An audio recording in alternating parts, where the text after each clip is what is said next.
एक सवाल दिल पर हाथ रखकर सोचो, अगर हम फर्ज नमाज जानबूझकर छोड़ दें तो आखिर अल्लाह के सामने हमारा क्या जवाब होगा। तो भाइयों, फर्ज नमाज कोई आम इबादत नहीं, ये इस्लाम का स्तंभ है। जैसे किसी इमारत को खड़ा रहने के लिए मजबूत खंभों की जरूरत होती है, वैसे ही एक मुसलमान की जिंदगी नमाज के बिना अधूरी है। रोज़ा, ज़कात, हज सब अपनी जगह है, लेकिन दिन में 5 बार जो फर्ज नमाज है वो सीधा अल्लाह का हुक्म है। सोचो, जब अजान होती है तो वह सिर्फ अजान नहीं होती, वो अल्लाह की तरफ से बुलावा होता है कि आओ, अपनी दुनिया छोड़ो और मेरे सामने खड़े हो जाओ। और अगर हम जानबूझकर उस बुलावे को इग्नोर कर दें तो ये लापरवाही नहीं, ये बेपरवाही है। हदीस में आता है कि कयामत के दिन सबसे पहले जिस चीज़ का हिसाब होगा वो नमाज होगी। अगर नमाज सही निकली तो बाकी अमाल भी आसान हो जाएंगे, लेकिन अगर नमाज ही अधूरी निकली तो सोचो बाकी चीज़ों का क्या हाल होगा। फर्ज नमाज छोड़ना इंसान के दिल को धीरे धीरे सख्त बना देता है।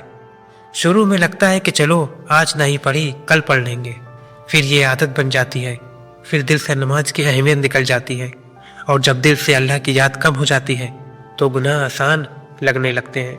कई उलमा ने कहा है कि जो इंसान जानबूझकर फर्ज नमाज छोड़ता है वो बहुत बड़े खतरे में है। कुछ ने तो यहाँ तक कहा है कि अगर कोई नमाज की अहमियत ही न माने तो वह ईमान से दूर हो सकता है। लेकिन एक बात याद रखो, अल्लाह गफूर रहीम है। अगर हमसे गलती हो गई, अगर हमने नमाज छोड़ी, तौबा का रास्ता अभी भी खुला है।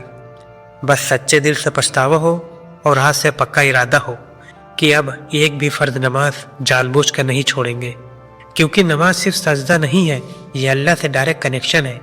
और ये वो वक्त है जब बंदा सबसे ज़्यादा अपने रब के करीब होता है। जब माथा ज़मीन पर होता है तो इंसान दुनिया से ऊपर उठ जाता है, और जो ये एहसास समझ लेता है उसके लिए नमाज बोझ नहीं, सुकून बन जाती है। तो भाइयों, अगर कभी सुस्ती आ जाए और अगर शैतान बहकाए तो बस एक बात याद रखना, क़यामत के दिन जब अकेले खड़े होंगे तब यही नमाज हमारी ढाल बनेगी। तो आज से फैसला कर लो, दुनिया के काम बाद में, फ़र्ज नमाज पहले।